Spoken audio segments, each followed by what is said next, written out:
Okay, I think it's time for me to come clean. I have a story to tell you. This is probably going to be a bit of a series because my story is long and I only have the energy to tell a little bit of it right now.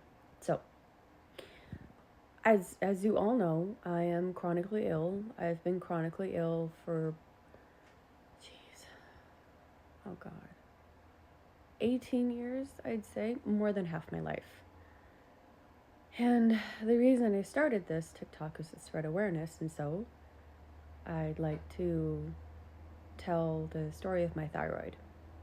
I It kind of starts when I was 16, but I won't go into the MS just yet. Although this is an MS awareness story, I think it's important that I tell my other stories of medical issues because that kind of goes into the MS story. So I got MS when I was 16. I didn't know that I had it. My ankles would go numb, and I was belittled and invalidated quite a lot as a child and an adolescent and an adult and an adult toxic family syndrome shit. So I just didn't tell anyone because I thought nobody would believe me anyway, right? And then I convinced myself it was normal. Other people's ankles must go numb when they walk. I reasoned it was because I was going up a hill or down a hill. That's when I first discovered it. So when I was 19, I had another attack. My vision blurred. It was like this and like this and like this. They didn't catch it. So I let it slide. When I was 21, I had my diagnosing attack. It was just something you couldn't ignore. So I crawled up my GP's butt. It was the numb ankles, couldn't really walk. It was the vision that contributed to not really being able to walk. And then at one point, one of my eyes, it was like white bubbles very quickly. And then my right arm and my right leg seized up like this, and I hit the floor. I don't know how long I was out for, but I was out. So they caught it, finally.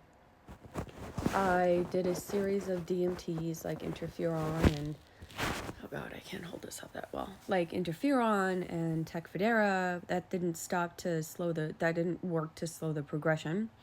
So when I was 25, my neurologist suggested Lemtrada, which is chemotherapy. I did my first round in 2016 and my second round in 2017. They said you could get thyroid, lymphoma, or kidney failure. A year almost to the date after I was done my second round of chemo, I got thyroid dysfunction. I thought I had more time. I got hyperthyroidism through Graves, and then that transformed into hypothyroidism, Hashimoto's. So I had both Graves and Hashimoto's at the same time. Tried to manage that until 2022, and it was just unmanageable. So they recommended have a thyroidectomy. That was the worst mistake I've made in my. That was the worst medical mistake I've ever made. I had a thyroidectomy through nuclear medicine radioactive iodine therapy, March 8th of 2023, and my life took a significant downward spiral. My quality of life was like non-existent.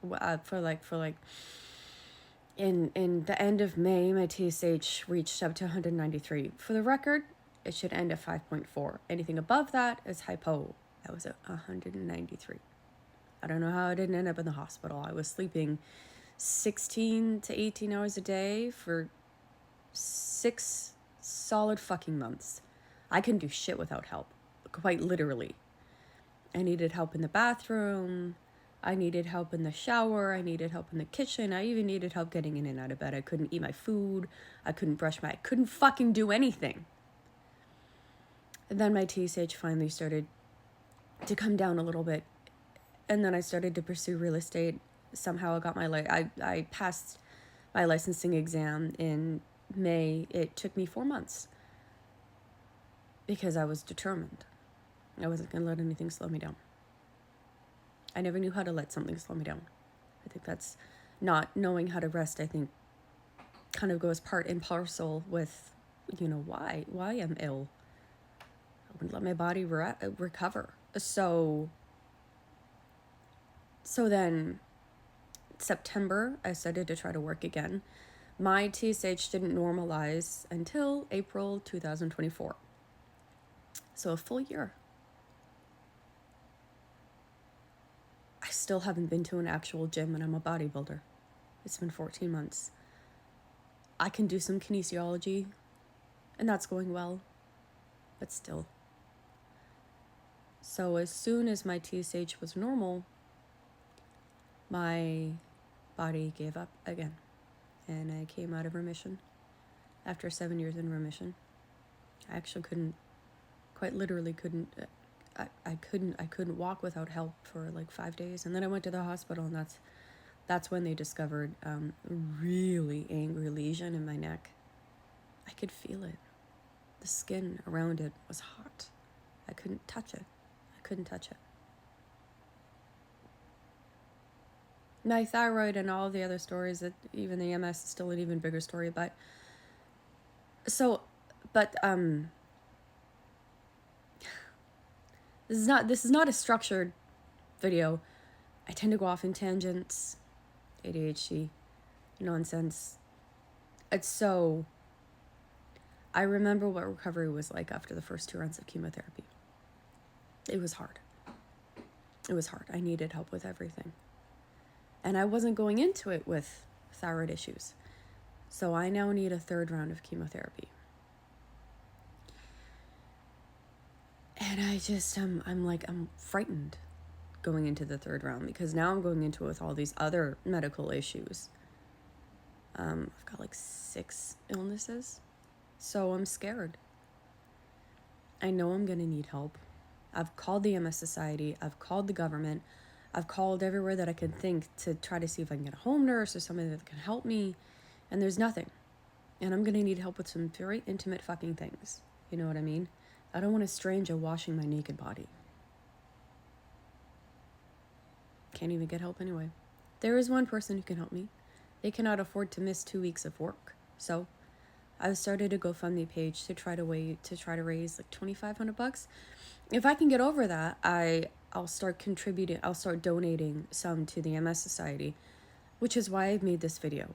I need your help. If I notice that I average around 600 views, if you guys could subscribe, or follow, it is follow, this is TikTok. If you guys could follow me and I could increase my following, then this video will get out there more. People will know more about these kind of issues and medical diagnosis and the life of type of shit, you know what I mean? And then if you like it, and then if you comment, if you're struggling with the same thing, then that would really help me kind of push my message out there. And if you could go to my GoFundMe page, and this feels kind of cringe, but I kind of push up against a wall here. I have a small circle of solid people, but there's only so much they could do. But if you're watching this and you could go to my GoFundMe and donate just like $4 or $5, if everybody did that, I would reach the goal in time for chemo. I'm due to be in chemo in like 2 to 4 weeks. So I really need to try to make this happen. I need to stay in a hotel. I need to get meal prep. I need help with everything afterwards. The food that I can't eat and like during and after chemo, there's a fucking list. So if all of you could donate just $4 to $5, that would really help me reach my goal, and you would be making such a huge positive impact in my life. So I'll have it linked in the description of this video, and then I think I'm going to post the same video onto my YouTube, which is linked to this account. So if you follow that, you'll be able to get to my YouTube, and I'll leave a description there as well. So thank you for watching this video. Thank you for watching my other videos if you have. Thank you for following me if you're already following me. Thank you for liking my shit if you've liked it. Thank you for commenting if you've commented. And I'm really grateful to have this platform and to have people listen to my story and support me. So thank you.